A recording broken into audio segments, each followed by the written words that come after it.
All right. Hopefully you guys like the little background intro. Shout out to G1 for making that suggestion. So I'm gonna test this out, see how this turn out. And I think I might solve my screen sharing problem, but can only hope because I don't like doing playbacks. And then when I try to watch my playback on a small text, because like I said, I got 4K, 60 hertz monitor, and for some strange reason, I don't know. I gotta build me my computer once I can afford a better graphics card. But anyway, it's a long story. But let's get the show started. So we're gonna work our way with small news to paranoia, then some earth-shattering news, and all the way up to your normal every weekly I try to do schedule doom and gloom programming. All right, let's go and do some work on reporting the news, shall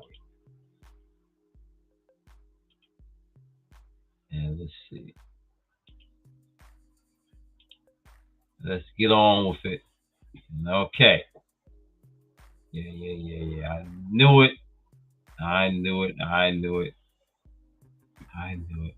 Yeah, I want to do this too. This is why I hate a lot of these websites want to do this crap. So sorry, I'm going to exit off and no thank you.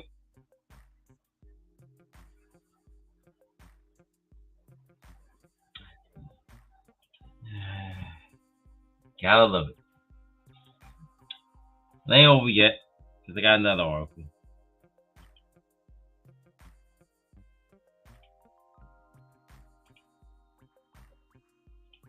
Let's get on. All right. All 6 victims killed in the Sacramento mass shooting are identified as police arrest a suspect. So, what I'm going to do, naturally, I'm going to try to mute this and bear with me. There you go.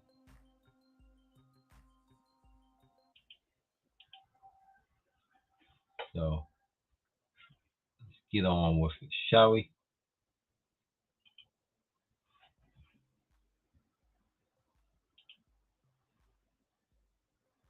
A manhunt is underway after a mass shooting in downtown.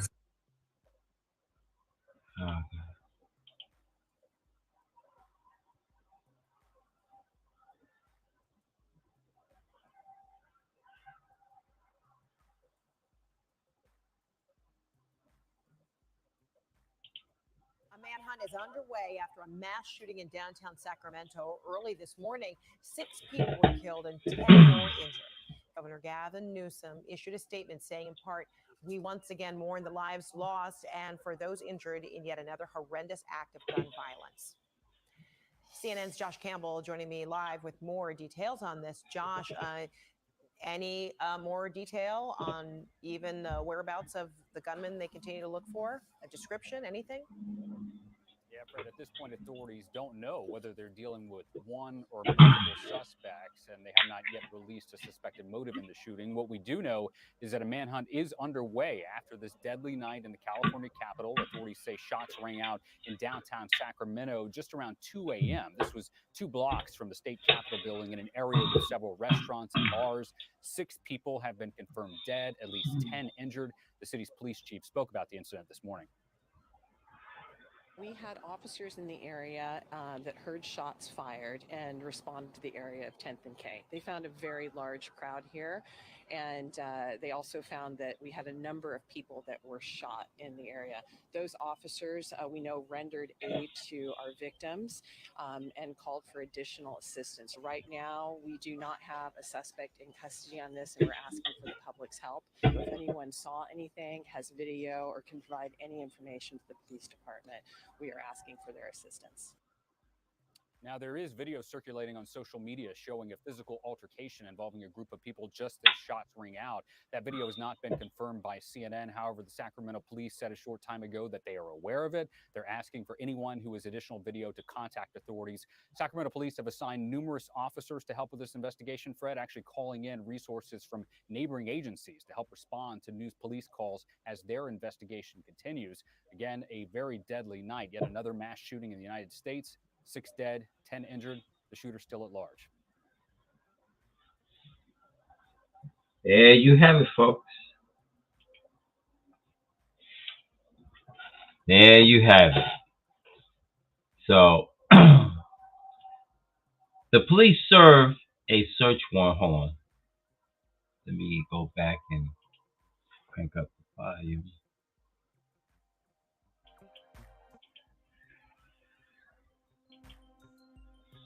Okay. Hold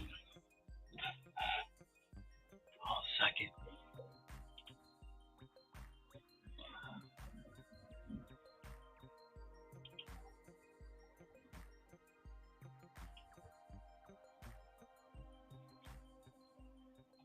Hey, what's up, Phantom Clutch? All right.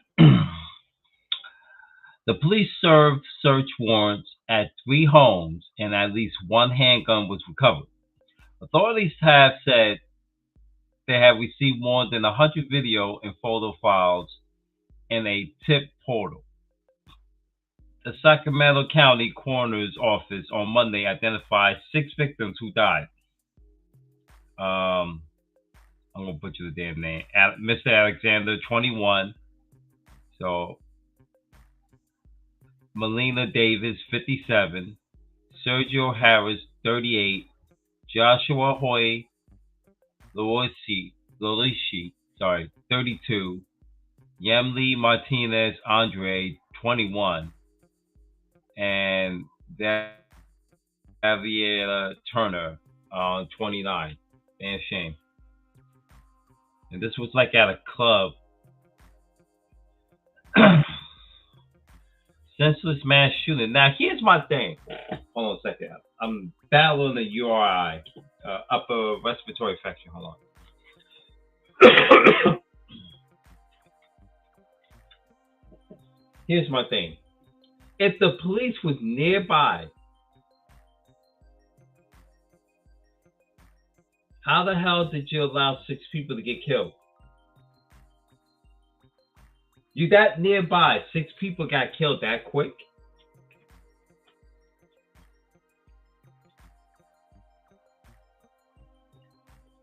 Just saying.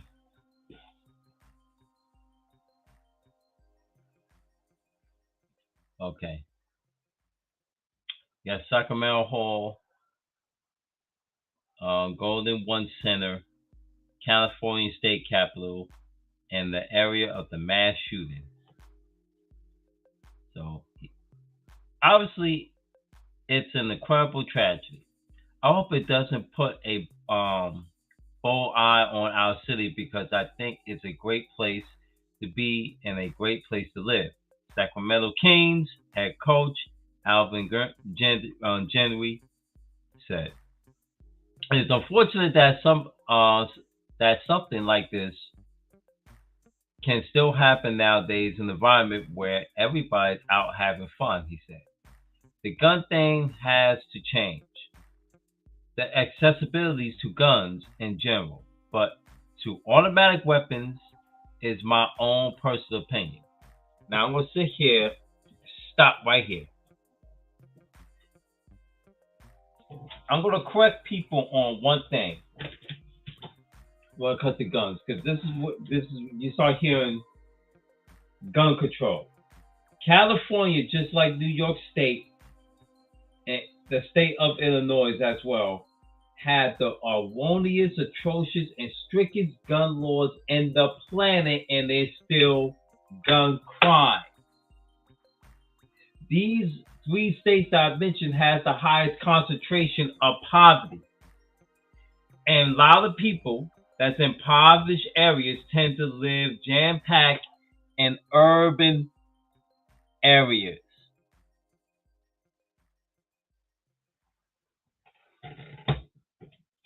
The more you live in congestion in urban areas, the higher the crime.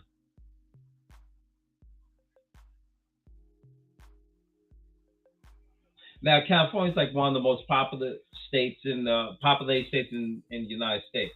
Their population did drop because of massive migration in the last 3 to 4 years. Actually, no, more than that. I'd say last six years since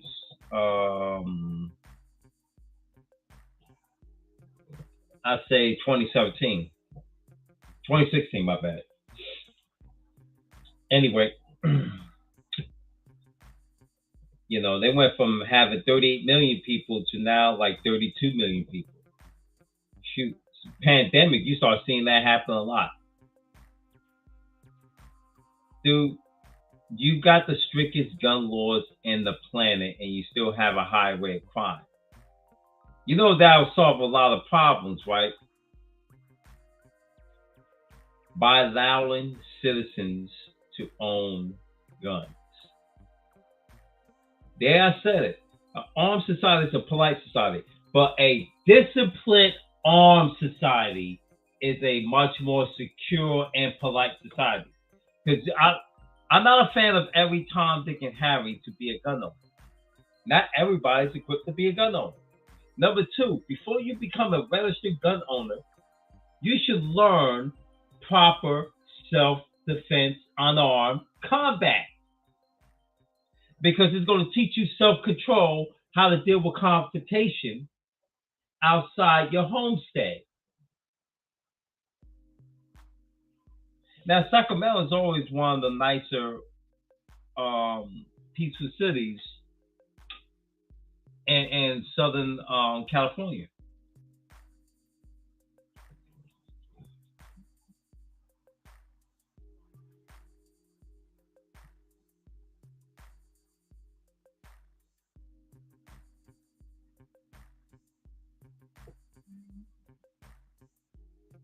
"12 wounded, 6 dead."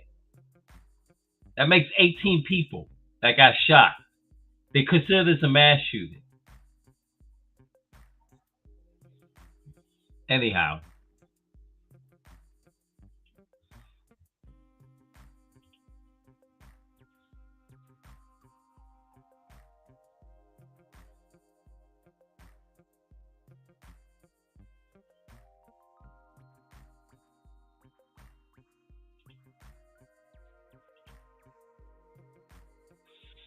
Anyhow.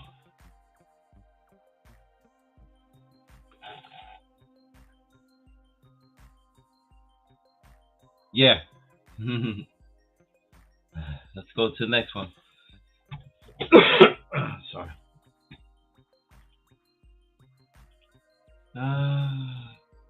Phone tab.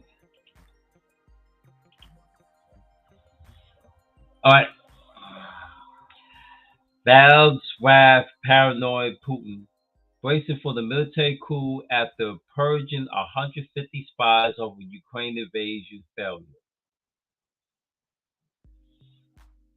Let's first play the video. So I'm going to mute the background music, of course.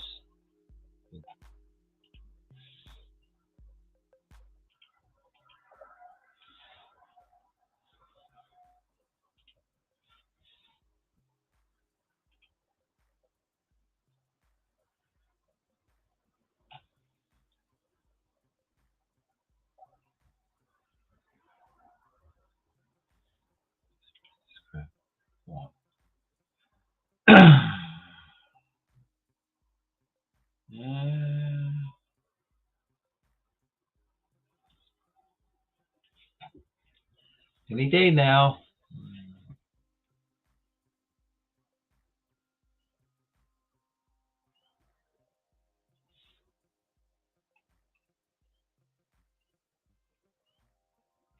Let's just give me a moment.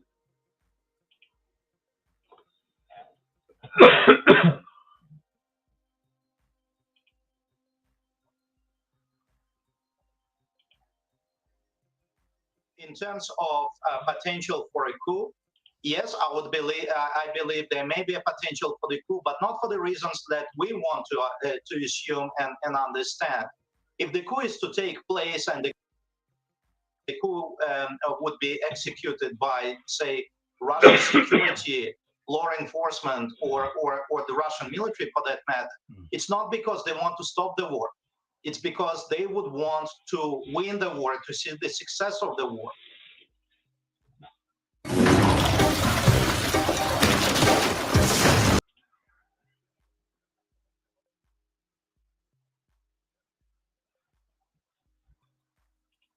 Sorry about that. Can't help the commercial phone.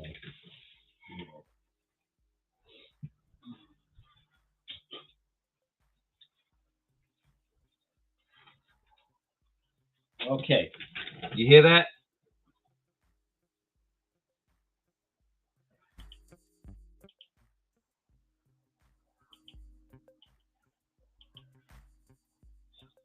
They don't want to stop the. They want the war to succeed. So.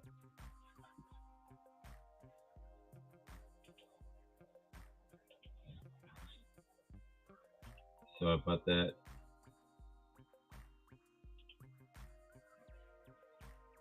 Alright. So I'm gonna go right back here and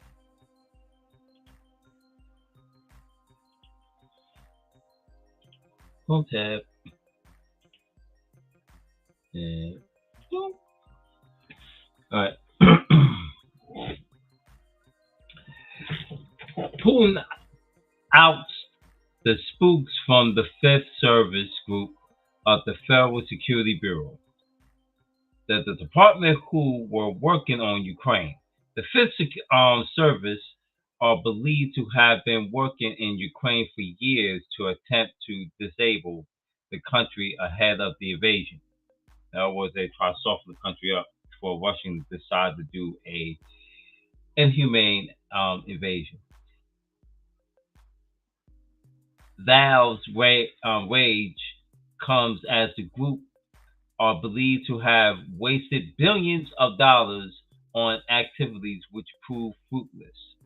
Russia had expected it could march across Ukraine without much of a fight or hesitation, but in reality, they have faced a valiant resistance and a true utter failure.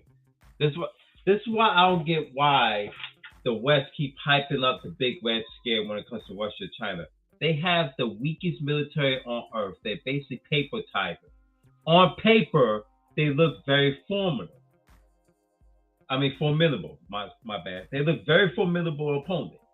But in reality, if you turn on the news, it's a disappointment. They're not even fighting the troops in Ukraine. They killing innocent children and civilians.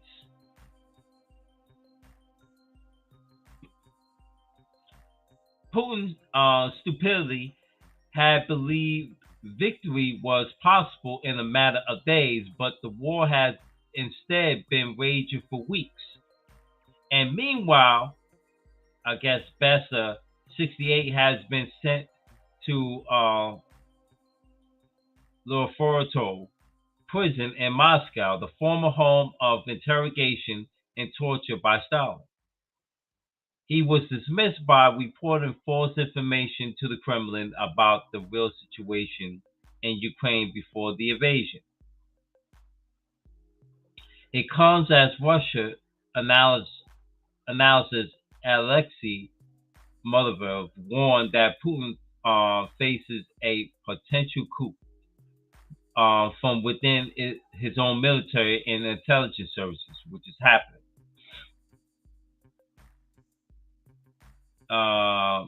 Mr. Alexei told the Sky News Australia that the coup may come as they want to try and win the war, not to stop aggression in Ukraine, by the way. He said, I think that there has been tension between Russia and the intelligence community and Russia's President Vladimir Putin, because clearly there's been a clear error of judgment that was made, and it was probably driven by Putin himself about the situation in Ukraine.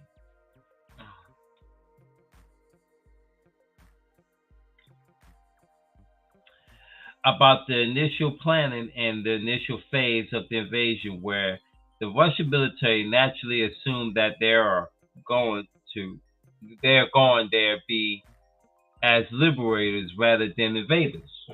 In other words, they're supposed to walk in with open arms. Look, see, we liberated you.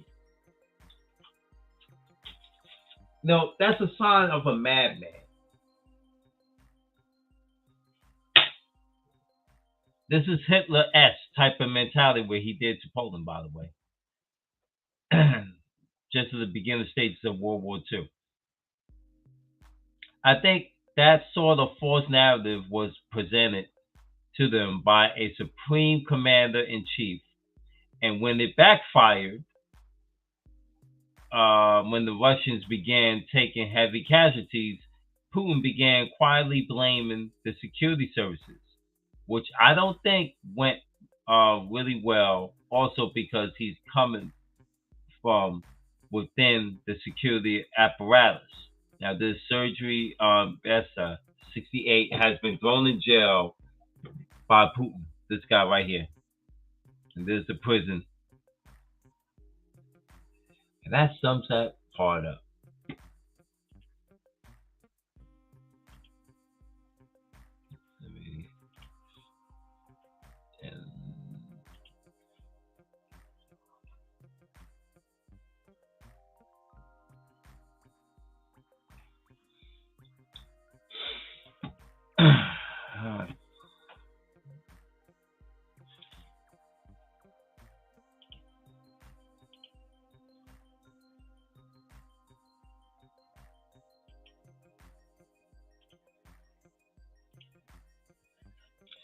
Okay. Oklahoma governor signs a bill making nearly all abortions illegal.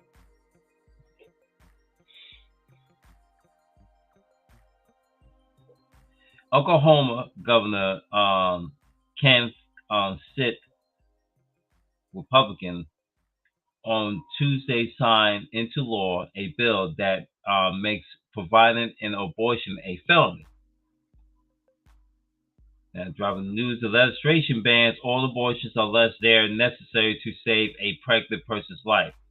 A person found guilty of providing an abortion would face up to 10 years in prison and fine up to $100,000. Bullet point 1. Oklahoma's SB 612 has no exceptions for rape or incest and is set to go into effect this summer. Bullet point 2. The person receiving the abortion would not be criminally liable. Now, catch up fast. The bill's passage last week was unexpected, as Oklahoma State House approved it a year after it was introduced and cleared by the state Senate. So the majority approved it.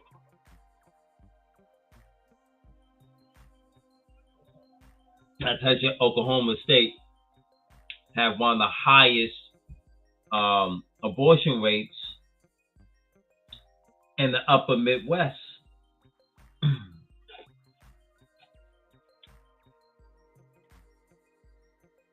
Now, be smart.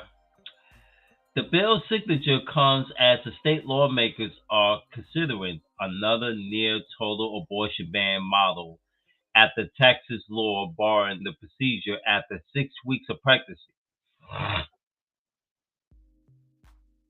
Okay, now bullet point 1 on this part.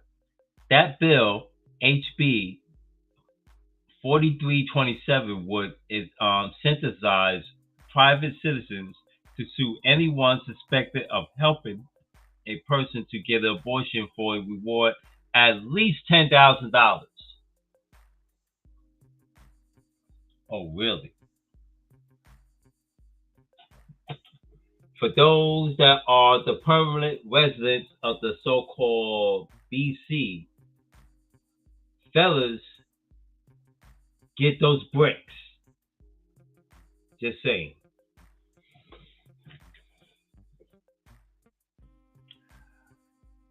Bullet point 2, if it is signed into law, the bill will go into effect immediately.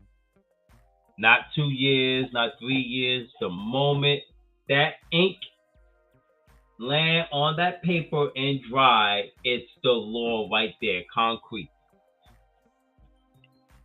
Now the question is what they're saying. Well, I promised Oklahomans that I would sign every pro-life bill that hit my desk, and that's what we're doing here today. Stitt said in the event on Tuesday morning, joined by several anti-abortion groups. For the point 1, we want Oklahoma to be the most pro-life state in the country. We want to outlaw abortions in the state of Oklahoma. Why? They want to increase human life.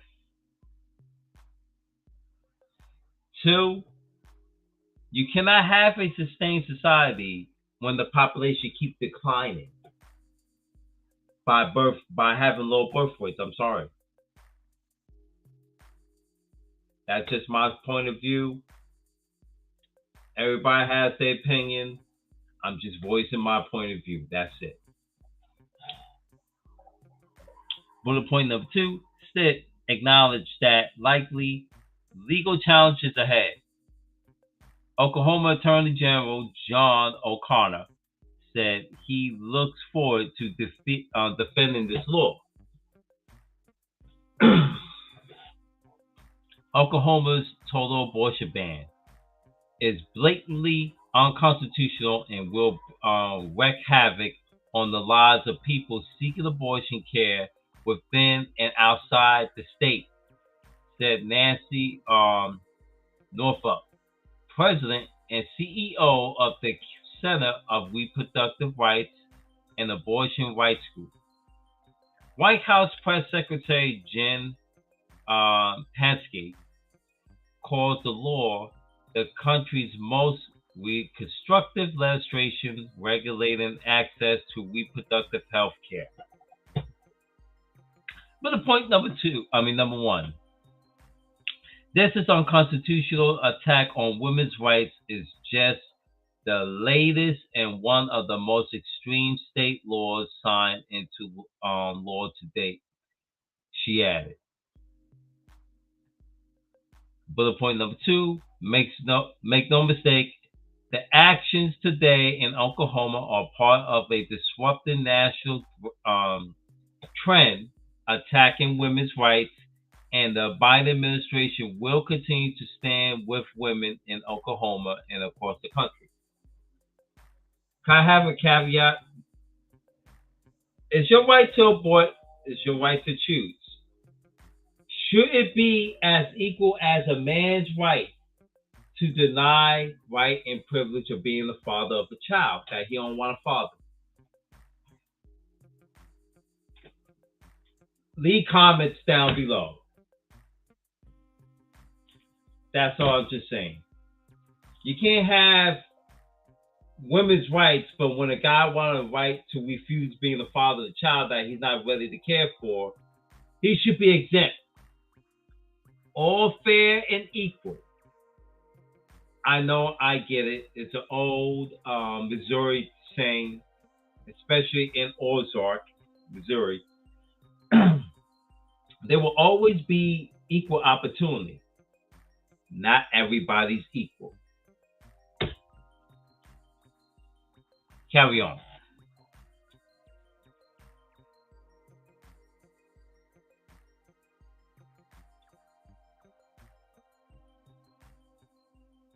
Between the lines, Oklahoma abortion providers have seen an increase in patients from Texas seeking abortion care. Bullet point number 1. Planned Parenthood clinics in the state reported a 2,500% increase in Texas patients compared to the previous year during the first 4 months of the state's 6-week ban being in effect. Bullet point number 2 said that this bill will take care of Texans across the state borders to obtain abortion care, adding, we certainly don't want Texans coming up to Oklahoma. Okay. Now the zoom out. The U.S. Supreme Court is currently considering a case that could throw the future of Roe v. Wade, which established the right to abortion, into question. Bullet point number 1. A decision on this case is expected as soon as this June of 2022.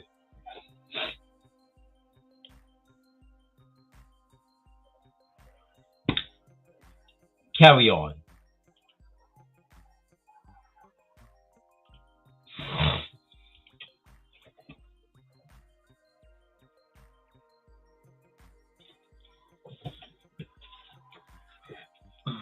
Hold on a second. Do you think New York will bring back the stop and frisk? You talk about New York City. They never got rid of the stop and frisk of the city. Even before Cuomo was forced to step down, they never got rid of it. And it's the problem that the former Governor Cuomo pointed out that it was against the law and unconstitutional. Hold on.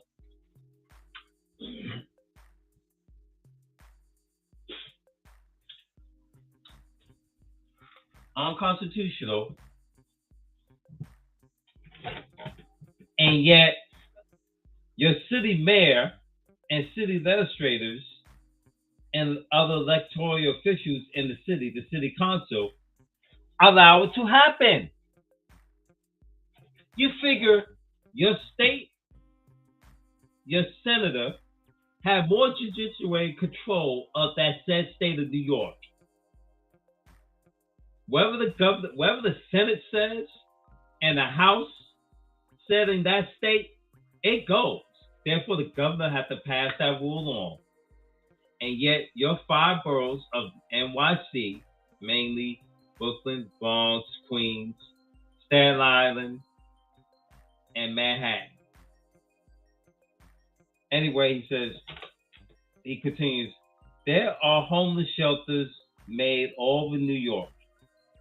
The Asian community is complaining about that claiming they're being harmed by them. No, they're not. No, they're not. This was a problem. If that's the case, then why they didn't complain back in the 1990s?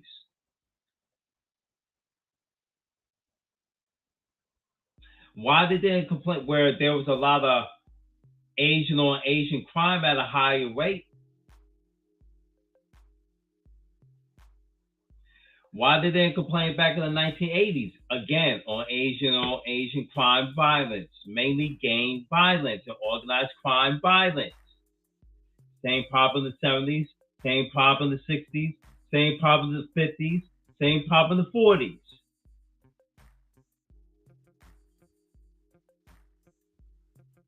Don't put this on black folk. Black people try to earn money, try to get by like everybody else.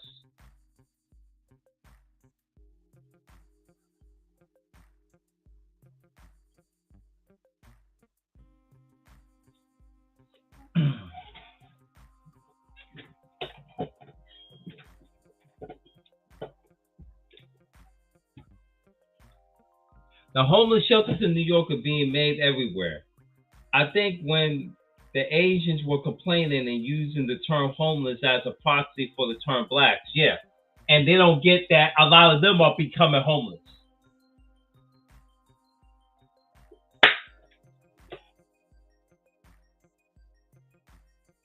What's up, King Groove? A lot of them are becoming homeless. Nobody is safe from homelessness in the United States. One thing I learned when the former mayor goofball Mayor Giuliani was running that city back in the 90s. He cleaned it up. I'm not going to lie. He did clean it up. But the homelessness ran roughshod. By 2005, it was back to business as usual. All that hard work. And Asians were not far behind being homelessness, going through evictions left and right. I bring this topic up because Kid Organic touched on this topic on this channel. Well, on that note, I know a lot about New York because I live in New York. I know a lot about California, but I've never been inside California, never lived in California. He got me beat on that department. But I can tell you one thing about New York. The Asians in California are no different. One thing I learned about Asians from California and New York, the so-called diaspora, they no different. But I'll tell you this, you ain't gonna hear that bullshit over in the state of Georgia. Oh no, especially Atlanta or any of the metropolitan areas in Georgia for that matter, they shut that shit down. And if you live in Atlanta, you're going to have to pull up your own weight. You can't be poverty living in Atlanta.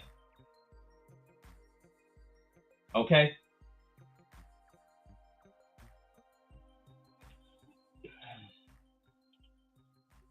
I'm going to learn how to make Chinese food on my own. F them. They're going to point the fingers at black folks.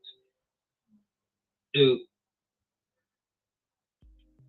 let me tell you one thing about Asians. And I know they go have some Asians listening here and saying this is anti-Asian hate. It's not anti-Asian hate. They easily be duped into propaganda. They easily to be spooked. I'm not making this up. I thought black people and Hispanics would easily be duped in propaganda. Oh my god! And white people, by the way, they just as bad as white people when it comes to being spooked by a minor incident that they rarely come in contact. Asians do not even have their own community in any of those damn 5 boroughs I mentioned in New York City anymore. They've been heavily gentrified and integrated because all the crazy crime waves that have been happening in over 5 decades. They're gentrifying every single ethnic community in these 5 boroughs. I used to live in these 5 boroughs. I was traveling back and forth to some of them during my times when I used to commute. I'm going to tell you, for work, I'm going to tell you, there's no more Chinatowns in New York City no more. You might see neighborhoods, but you won't see a whole goddamn town anymore. Look, I live in the suburbs of New York. I don't hear that so-called anti-Asian hate. That's an urban drama that these folks like to bring up.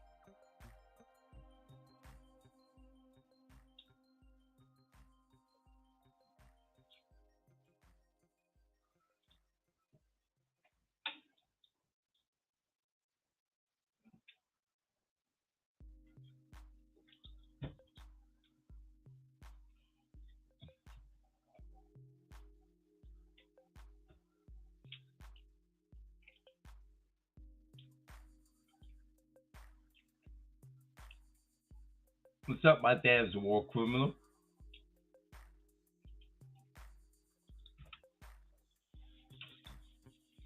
All right. On to more news. So I don't want to keep segueing. I got like a couple more links up.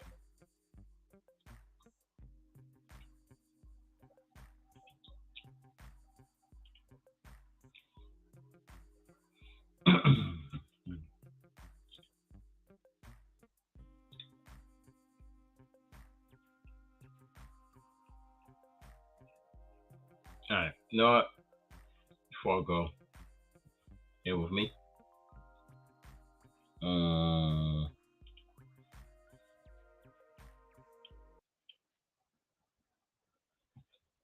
gonna play this video in the background. Secret Service seized more than $102 million in crypto assets. Let's play this video.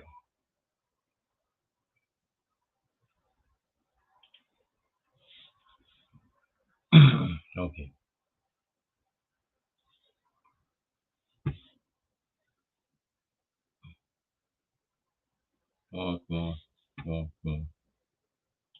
Protecting the president is not the sole purpose. The agency's also cracking down on crypto fraud.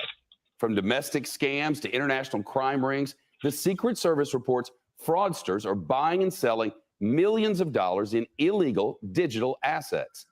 In a CNBC exclusive, Eamon Javers spoke with the agency's top official overseeing crypto investigations about how these criminals move the money.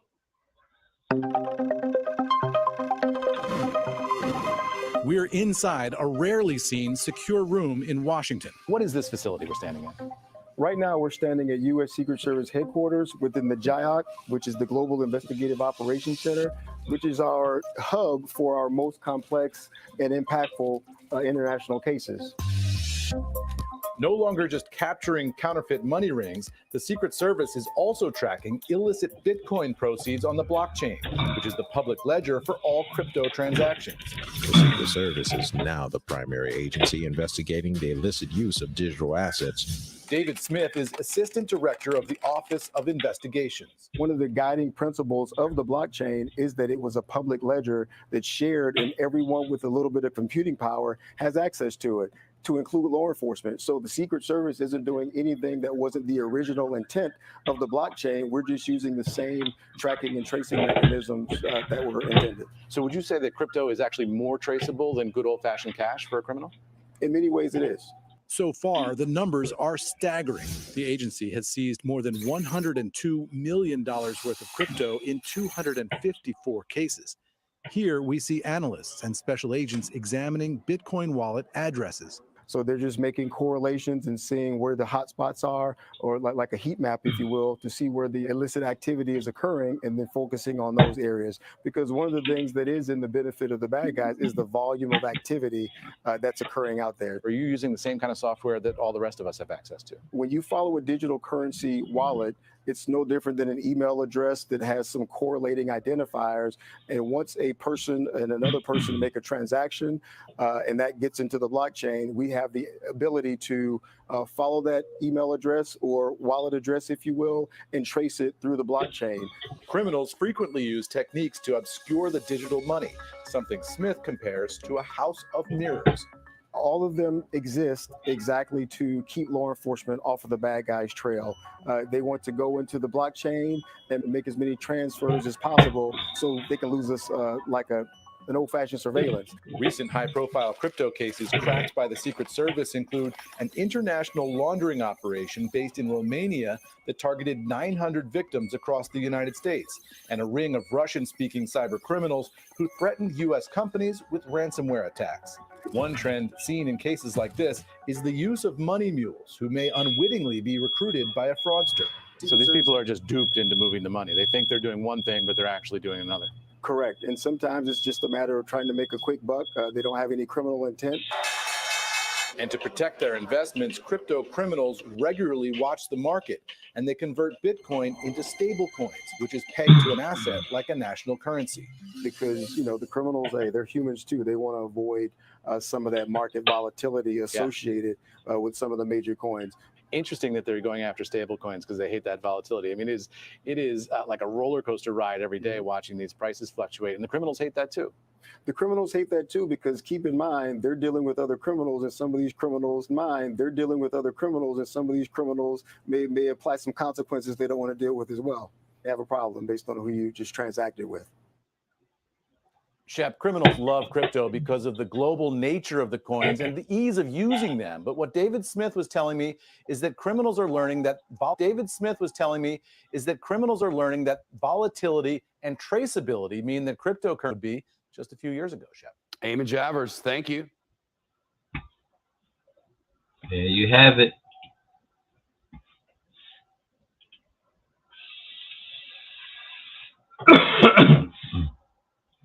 One second.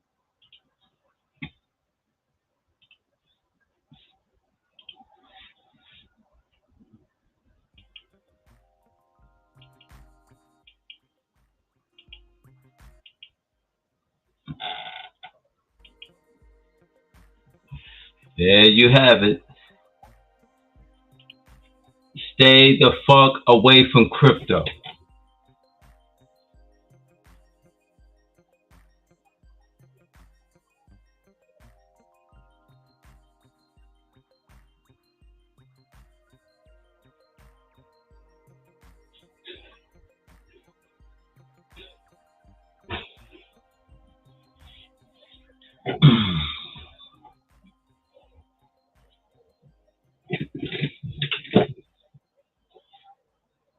Stay the fuck away from crypto.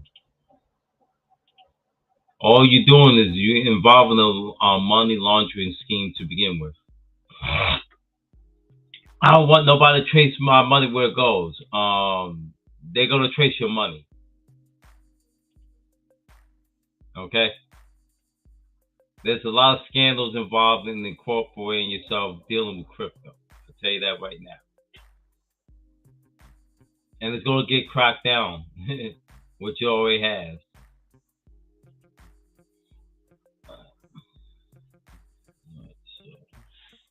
Create space. Okay. Let's go to another article.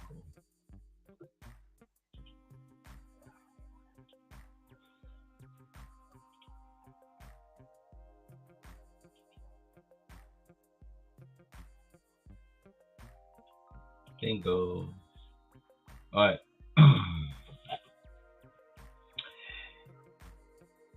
Unearth rape kit.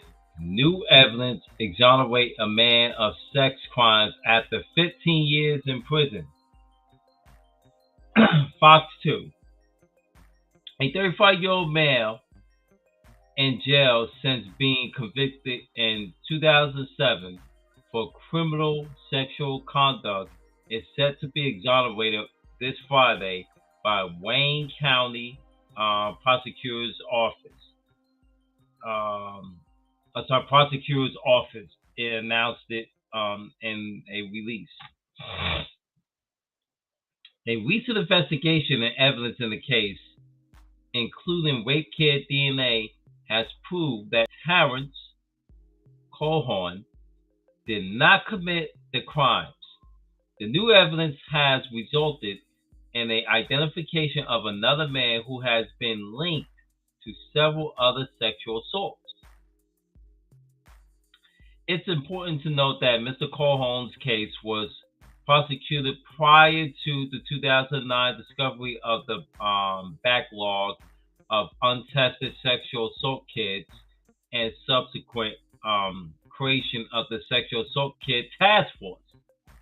The Wayne County Prosecutor's Office said in a release, the protocols implemented by the Sexual Assault Kit Task Force to review these test kit cases were instrumental in assisting the CIU with the Colhorn case. Good. Even though the guy lost 15 years of his life. Recent investigation and evidence in the case has established that Terrence Colhorn did not commit the two crimes. On Friday, April 22nd, that was just yesterday of this year, at 1 p.m. One second.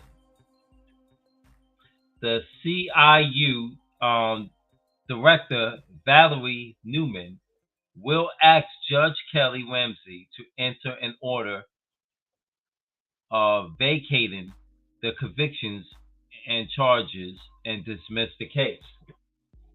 While you at it, and he better get money. He better get a lump sum of money. I'd be damned if he don't. He lost 15 years of his life for a false accusation.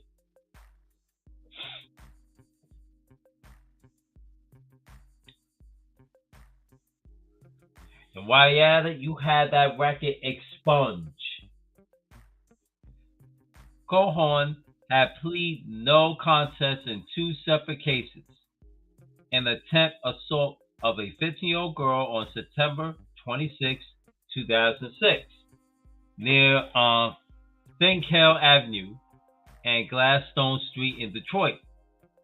The sexual assault of the 13-year-old girl on October 27th, a month after, literally nearly a month and 1 day after that of that exact same year, near a liquor store on Thinkel Avenue in Detroit. He was sentenced on March 28th of 2007, the following year, to 2 years conservative for felony firearm and 15 to 30 years for criminal sexual conduct, first degree, and kidnapping.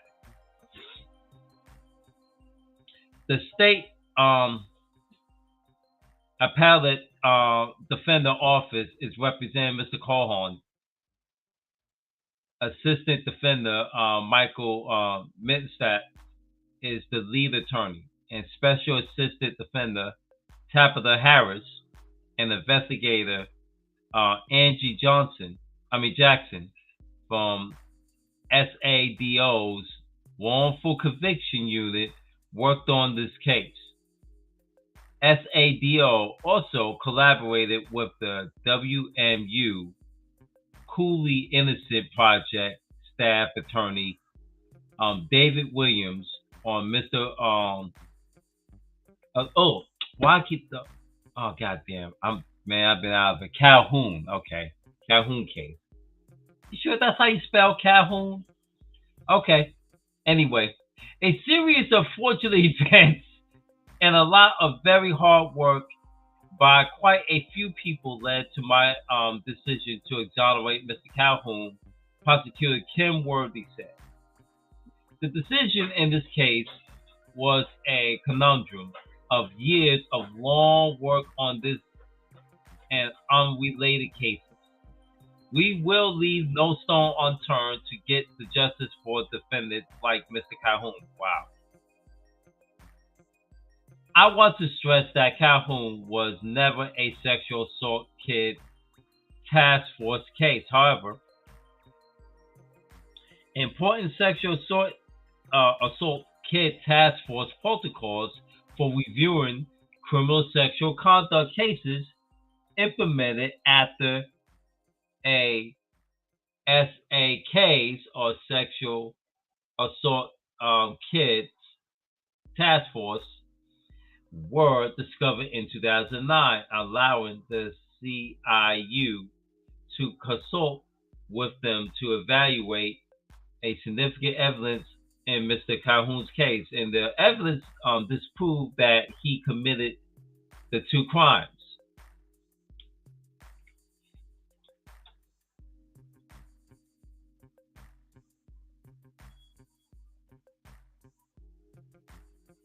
We are currently prosecuting the defendant who is alleged to be the predator of the sexual conduct crimes because the cases are in progress. We are ethically prohibited to releasing further information on the time matter.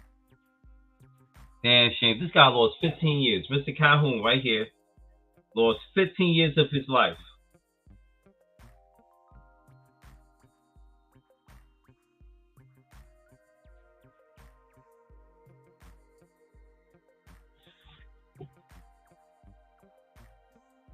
So he was 20 years old when this happened, when he got locked up. Damn shame.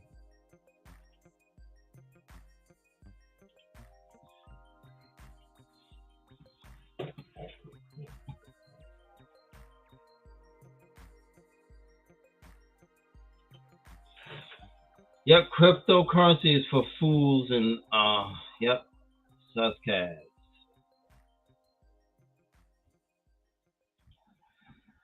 Good thing I have to invest in that. Nope, don't do it. It's laundry month. If it ain't FDIC insured, then I don't fool with it. Nope. Until it get approved by the FDIC, do not mess around with investing your hard-earned money into crypto. You figure a lot of dumb, goofy ass people do that.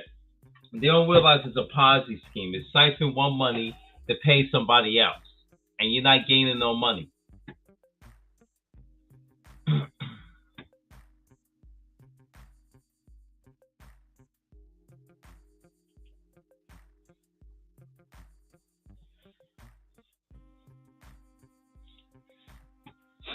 Let's continue. Oh my goodness. All right. The ex-Kremlin official and Gazprom Bank vice president is found dead with gun in his hand in his luxury Moscow apartment beside bodies of his wife and 13-year-old daughter. This is the dude right here.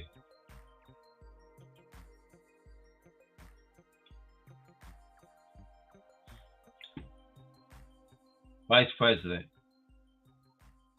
I'm going to butcher the name, so I'm just going to leave it right like this. That's his wife, 47, and that's his daughter.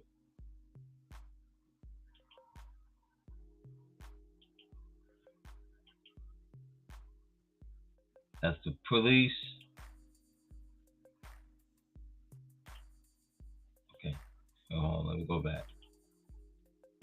Before I go further,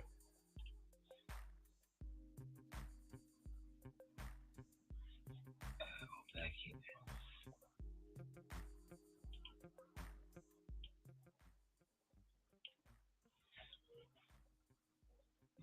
There you go.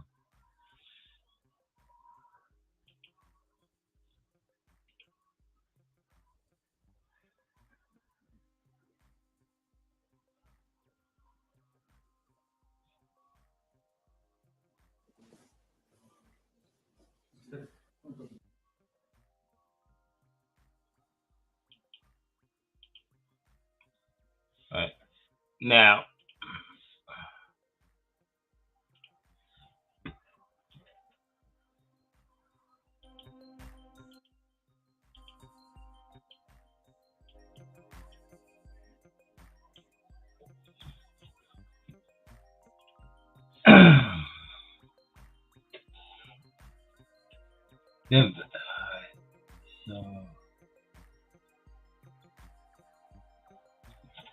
the former Kremlin official and Gazprom Bank vice president has been found dead in his elite £2 million Moscow apartment by his 26-year-old daughter, police have said, alongside the body of a multimillionaire,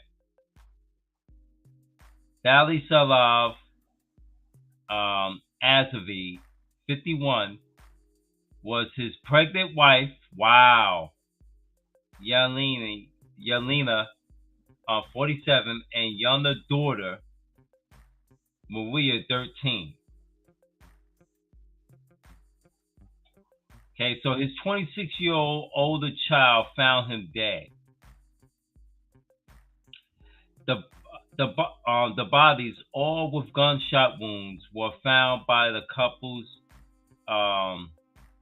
distraught adult daughter, Anastasia, when she opened the apartment after failing to reach her family. Nobody didn't answer the phone. Get the hell out of here. The investigators said that they were keeping an open mind on the 14th floor massacre carried out with Avery's pistol and investigation and the links to his work and personal life. Anastasia told the officers that the gun had been in her father's hand when she found his body, said the reports. Well,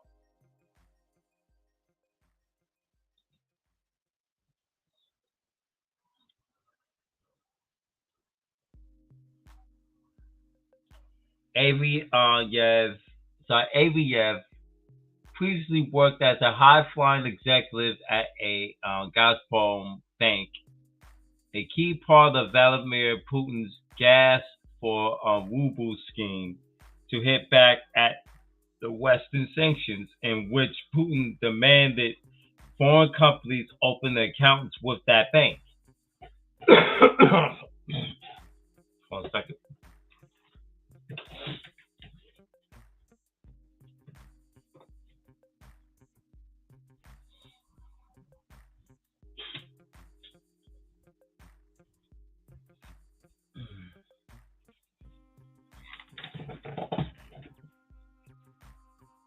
The 51-year-old had left the privately run bank as vice president, but it was unclear if he retained connections to it. That's his wife. And the bodies, all with gunshot wounds, were found by the couple's distraught adult daughter. This is her right here. So they're not going to obviously show the videos of the 13-year-old kid. Now, obviously, you don't see no bullet wounds. Because that's just the crime scene. Everything's blurred out.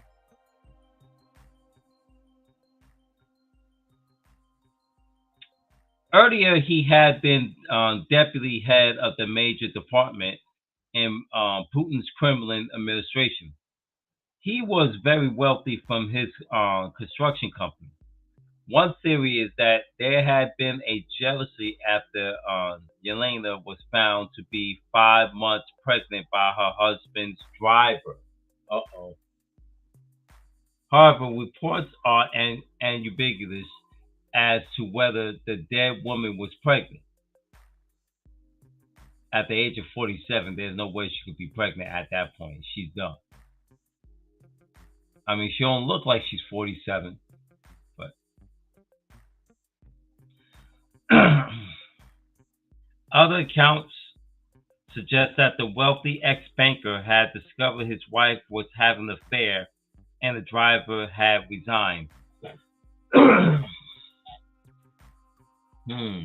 Something don't sound right. Separately, there were claims that the couple had been involved in a court dispute regarding financial matters, but investigation sources say they were probing a number of leads. A total of 13 weapons were found in a luxury flat, which had been locked from inside, according to Anastasia. A neighbor called Christina said, "I heard 3 shots and shouting. A woman was screaming, then 2 more shots were fired. No one else was screaming." We already played that. Like I said, everything was blurry. You can't see nothing anyway. I looked out my window and I thought it was fireworks. It turned out they weren't, and my mother told me it was definitely gunshots. A female neighbor said, "Perhaps this was because of the sanctions. Everyone is depressed, and some are willing to go to the extreme measures." That could be one. She said the sanctions and the economic downturn may have hit his business. They possibly put him in debt, and he decided to shoot himself, she said. Another female neighbor said, "He was a smart man, almost the head of the Gazprom bank. I have seen him. He did not look like a maniac. In other words, he was a nerd. He had no reason to do that. He was rich, smart. There's no way a man like that could kill. Maybe Aviev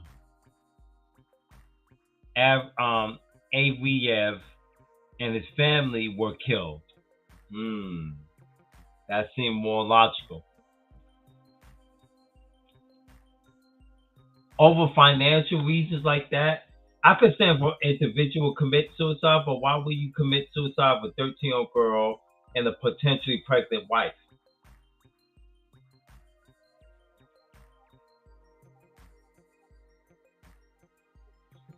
and you worked as a governor deputy in charge of the fucking governor's bank. National Bank, I should say, my bad. So what does this mean? A man with a gun broke into our house and no one stopped him? How are we supposed to sleep now? So the Gazprom Bank is one of the main channels for payments for Russian oil and gas. And in March, Putin demanded that foreign countries must open accounts with that bank in order to pay the Russian gas in retaliation against the Westerners' sanctions. So the Gazprom Bank would then convert the euros or dollars into rubles, which the rubles don't worth shit. Even with sanctions, he blocked you from receiving and owning any form of euro, dollar, yen, pound, Australian dollar, and Canadian dollar. And they just recently banned it for trying to get involved in owning the Korean yen and the Japanese yen, as well as the Chinese yuan.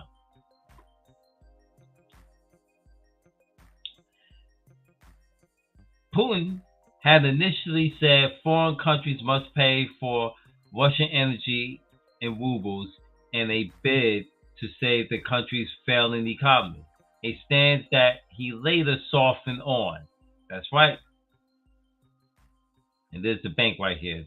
There's the National Bank. In March, Britain announced sanctions against the Gazprom Bank, the third largest bank in Russia, as part of a crackdown by the Western countries on Moscow over its brutal ongoing invasion of Ukraine. There you go.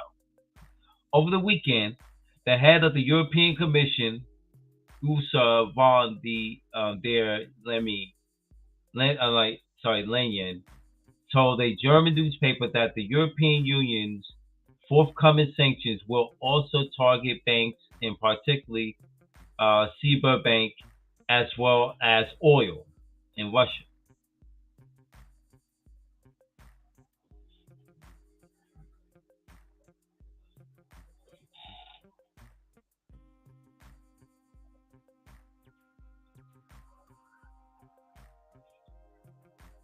The EU has so far spared Russia's largest bank from the previous sanctions around it because it, along with the Gazprom Bank, is one of the main channels for payments for Russian oil and gas, which EU countries have been buying despite the conflict in Ukraine. But that's about to soon end. She also said that the EU is working on a clever mechanisms so that the oil could also be included in the next sanctions. There you go. What should happen now? What should not happen is that Russian President Vladimir Putin collects even the highest prices on the market for supplies that would otherwise go to the EU. She was quoted as saying, "The top priority is to shrink Putin's revenues," she said.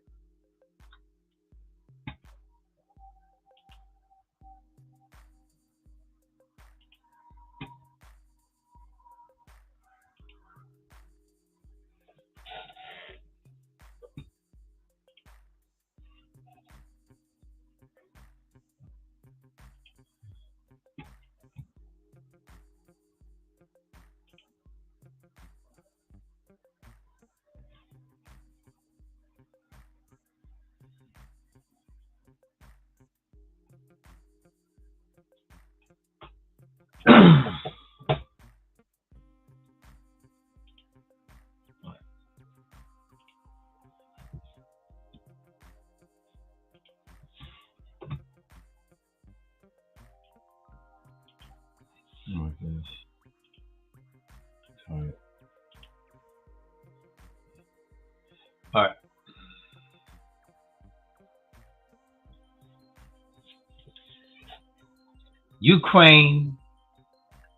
Ukrainian tracks Russian troops movement via his looted Apple AirPods. This is how dumb and concentrated and retarded the Russian government and troops are.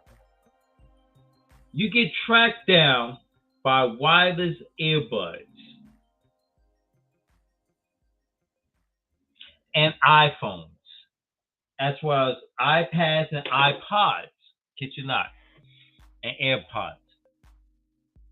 The Ukrainian man has been following where Vladimir Putin's forces are by tracking the Apple AirPods they stole home. His home, okay. Vladimir Sediment's Bluetooth headphones were looted from his home in Hostomo near Kiev, not long after Russian troops tried to seize the Ukrainian capital. He has since been using Find My app of Apple products to track where his missing items are to follow Putin's forces. Wow. It gets better. Hold on a second. I gotta sip this water.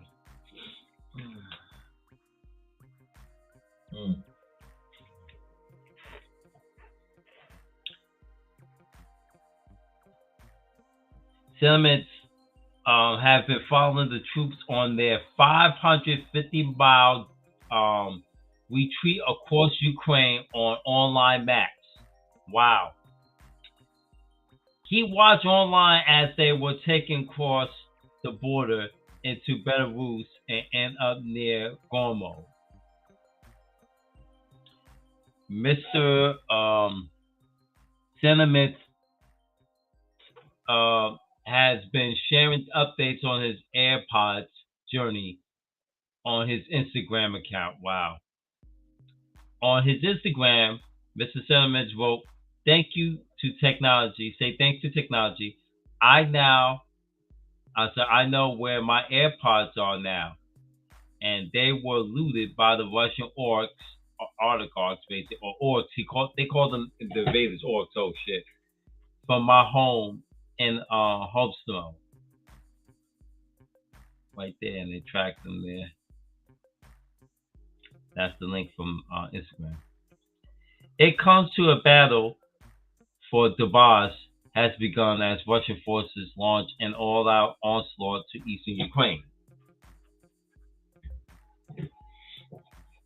Putin's war machine has commenced its bombardment of the east with chilling foliages posted on social media showing the nightly skies lit up amid the relentless fresh shellings of cities. The Kremlin forces launched their long-anticipated offensive through the east of Ukraine in what is being seen as the second phase of the conflict, beginning from Monday night. Disgusting, man. Foliage on social media appeared to show repeated heavy shelling centered in the regions of Donbass and Luhansk, while the Ukrainian media reported some powerful explosions in the cities of Marshenka and Savaransk and Kramatorsk. The Ukraine officials and the media also said explosions were heard in Kharkiv in the northeast of Ukraine. Wow. Air raid sirens were also going off in the main center near the front line. Wow. Yep, you gotta love technology.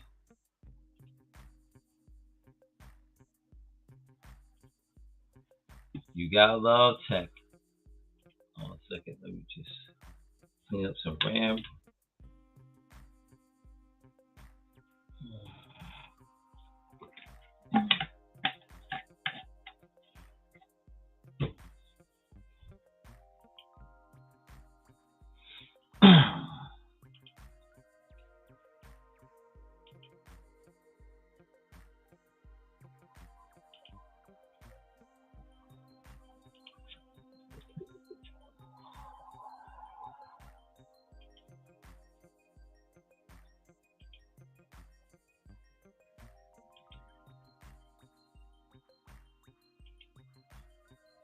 Wow.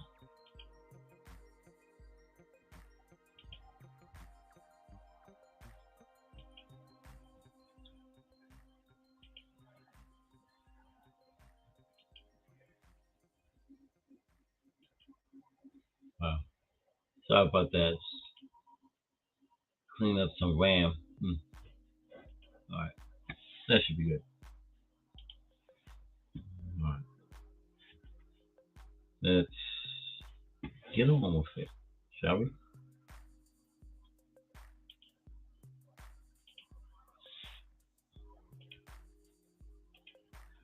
Hopefully when I do this playback, the text will show a lot clearer. I don't know. Okay. Paranoid about how the key Putin allies have died, been jailed, and suffered mysteriously heart attacks as he fights off Palace coup.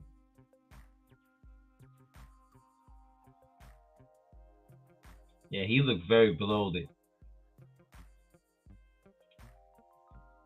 Many former close allies of Vladimir Putin has either died or been in jail or disappeared from the public eye, as Russia's increasingly paranoid president looks to fight off a potential coup. It comes as Russia's chess legendary Garry Kasparov has warned that Putin faces forces being overthrown. The disastrous invasion of Ukraine, which has seen almost 21,000 Russian soldiers killed. A lot higher than that now. Earlier this month, Valve has removed at least 150 top commanders from the Russian spy agency, the FSB, in a Stalinist style purge in response to the Volga War. Almost all of those ousted were part of the so-called Fifth Service, a division set up in 1998 when Putin was still a FSB director, and designed it to carry out operations in countries of the former Soviet Union, such as Ukraine.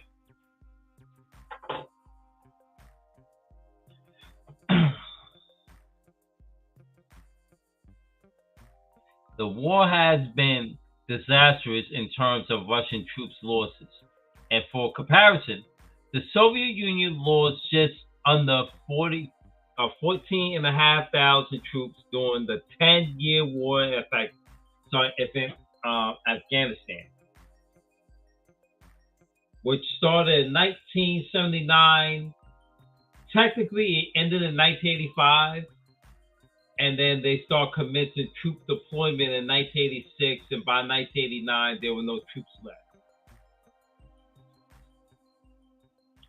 However, even more damaging has been the loss of the top brass, with a number of Russian commanders being killed since the war began just under 2 months ago.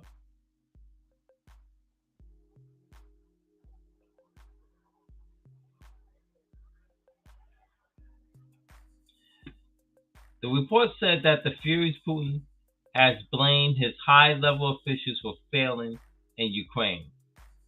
What only happened because he didn't want to hear the truth, Russian expert Robert English told the Business Insider.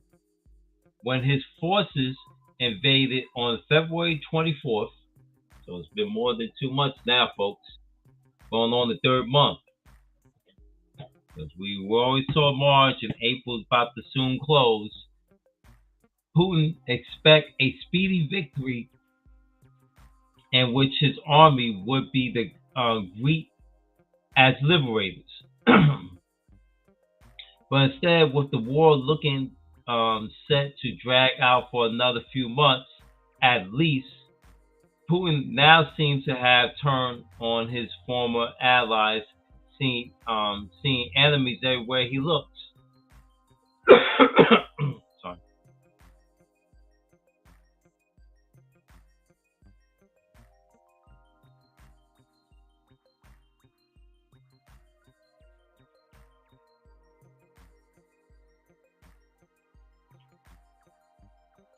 Mystery surrounded Vladimir Putin's defense chief after he was struck down by a massive heart attack and not from natural causes.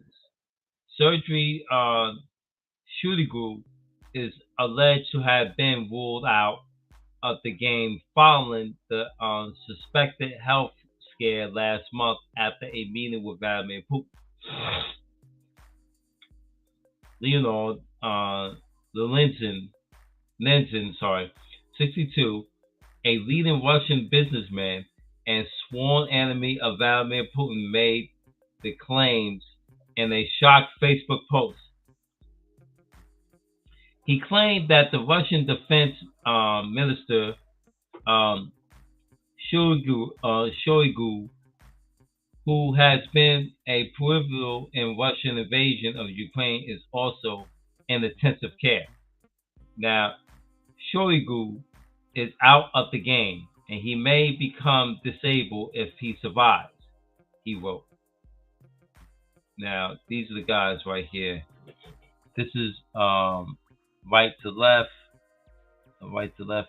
This is Sergio Shoigu and Valery Gerasimov right here.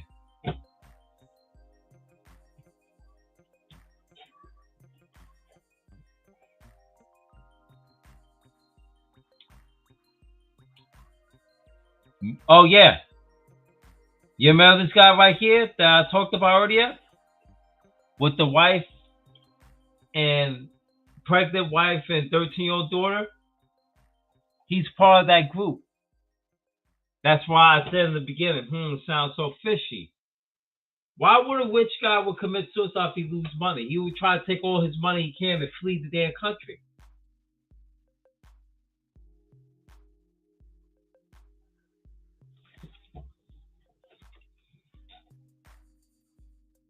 Under house arrest, jailed, sacked, disappeared, heart attack. Come on, man. Vladimir Putin is suffering from paranoia because he suffered from cancer and dementia as well as Parkinson's disease. You go see the next article when I talk about Putin.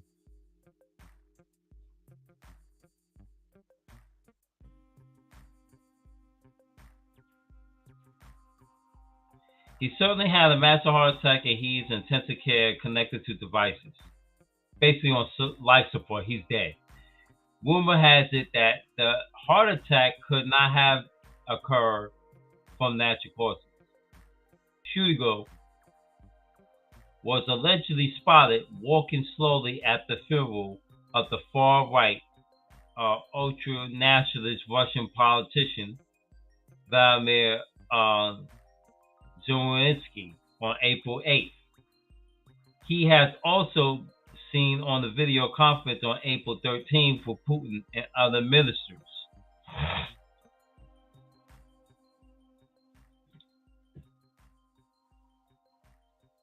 But there have been questions before about whether the fake footage is in these sessions where Putin is seen meeting remotely with ministers. The former Putin aide, Vyacheslav Avery, was found dead alongside his wife and daughter. You remember the article I brought up earlier? So we don't need to go further detail of that.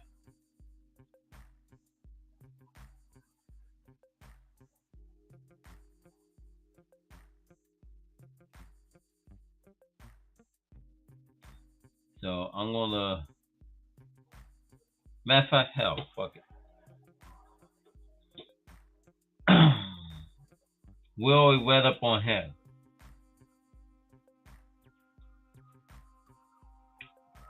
All right, Valery Gerasimov, Putin's top general, Valery Gerasimov, appeared to have been sidelining as the war dragged on.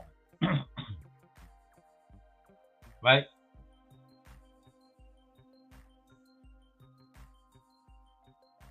The chief of the Russia's general staff and the first deputy defense minister is credited with creating the Gerasimov doctrine in 2013. This is set out the concept of a non-linear warfare, using military and non-military means to establish Russian dominance over its neighbors.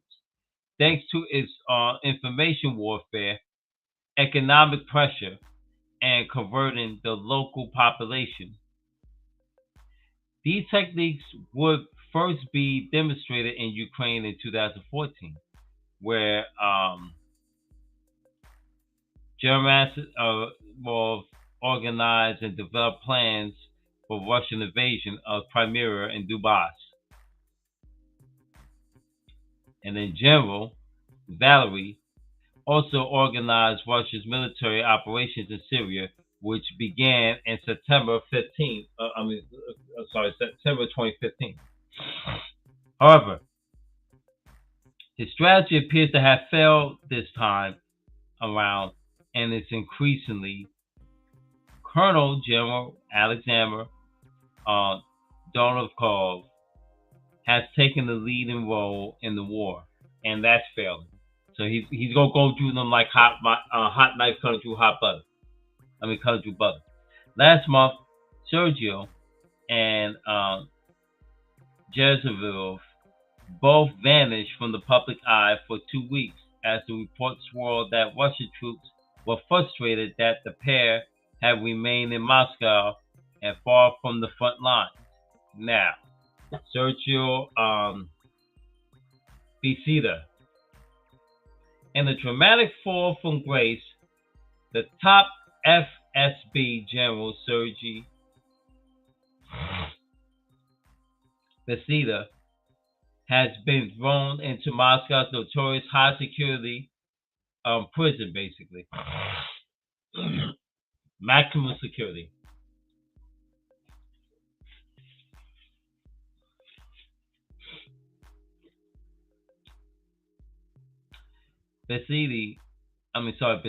Bestella, 68, was previously under house arrest but was placed in a pre-trial detention earlier this month ahead of a major charges for intelligence failing. Basically, intelligence failings. Wow. The Moscow Times reported that Besida has fallen out with Putin due to his failure to create and fund a pro-Kremlin opposition movement in Ukraine. Besida, who was in charge of the FSB intelligence and political supervision in the former Soviet Union, has been on a road trip to a Ukraine shortly before his arrest. Putin is said to be paranoid that his evasion plans have been leaked to the West and detained Besida along with his deputy Antiwar Baku over the suspicions he was a double agent. Oh well. Besida's fifth service was still in charge of maintaining official contacts with the CIA. Many in the Kremlin are enraged that the U.S. intelligence appeared to have been so accurate ahead of the Russian invasion and are looking for someone to blame.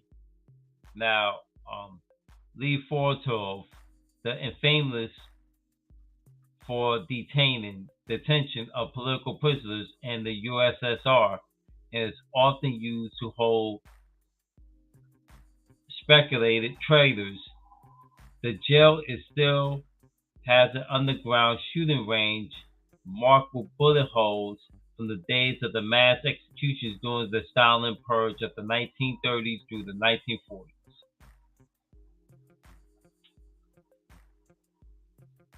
Roman Golovul. General Roman Golovul was a deputy chief of the Russian Voltograma unit, which led the first push into the Ukrainian territory. Failed.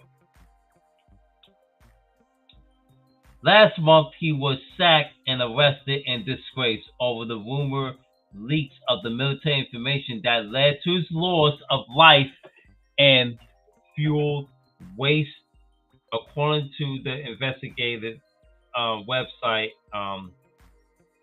Bellingcat. His arrest was reported by exiled Russian dissident Vladimir Oskichin, who said that Mr. Gralazov, whatever his damn name is being questioned in Moscow on spying charges related to the movement of the Russian troops, which led to more than 100 deaths. The configuration of this state security structure in Moscow is changing dramatically. Oskilin wrote on social media.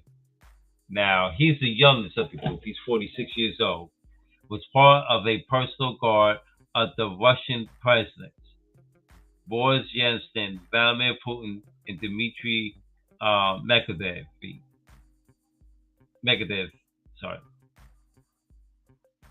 Now, Rose Media reported that he was allegedly released, but then had been fired personally by the head of the Russian National Guard, Viktor Zolotov. Wow. Yeah, I know. I'm butchering these damn names. I don't give a damn. I don't speak Russian. And this guy, the father of Putinism, Vladislav Surkov.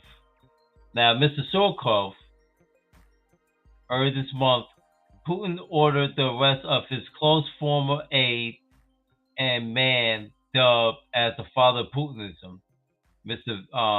Vladislav Surkov. A shadowy figure, Surkov, 57 years old, who kept a picture of the U.S. rapper Tupac beside a photo of Putin on his desk, is being held under house arrest. Hold on. He was detained as part of a wide-range criminal probe involving alleged embezzlement of almost 4 billion British pounds by the security services to create an undercover intelligence network in Ukraine. Wow.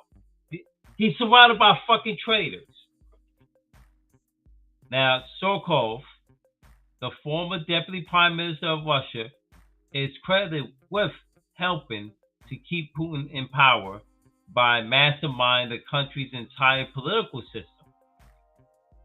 He created an opposition political parties that, in reality, were controlled by the Kremlin, while also funding Nashi, the Russian equivalent of the Hitler Youth. Oh boy.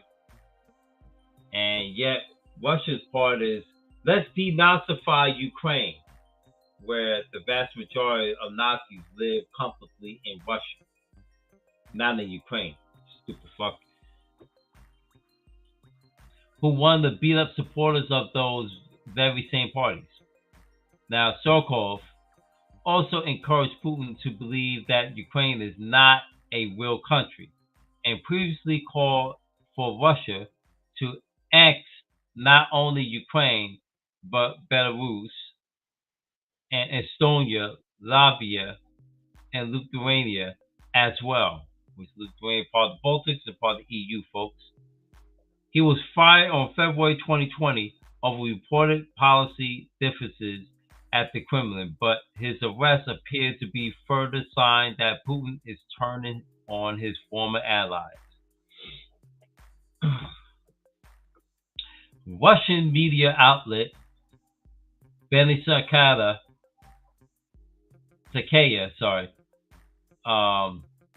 earlier reported more and more sources reported that Vladislav Sokol is under house arrest. So the investigation measures have been carried out related to cases of the embezzlement of the Donbass since 2014, and it was Sokol who was the representative of the Russian president in Ukraine.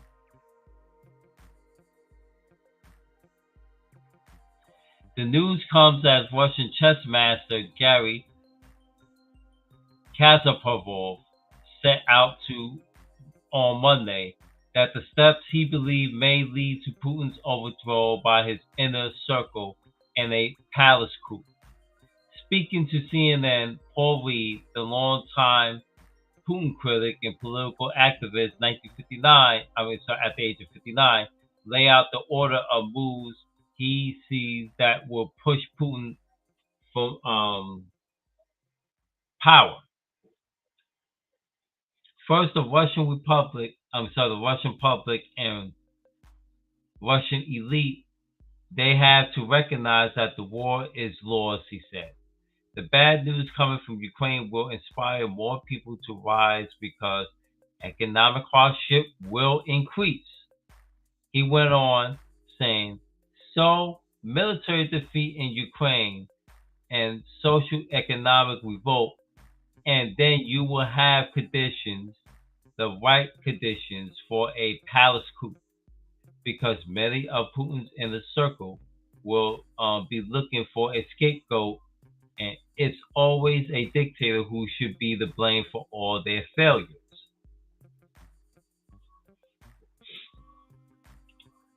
However, he warned that ousting Putin will not be simple, as he knows that losing in Ukraine is not an option for him. He described it as a matter of political survival and in many cases of his physical survival for Putin. That is why he has to pretend he is winning the war, he added.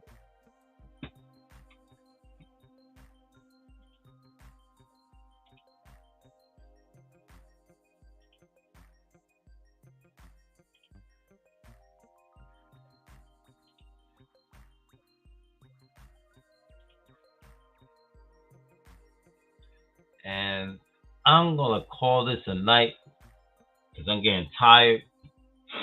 And I want to try to finish up getting rid of this little upper respiratory infection I have. And I'm going to try to continue this on again mañana. Peace. Have a good night. And stay safe, folks.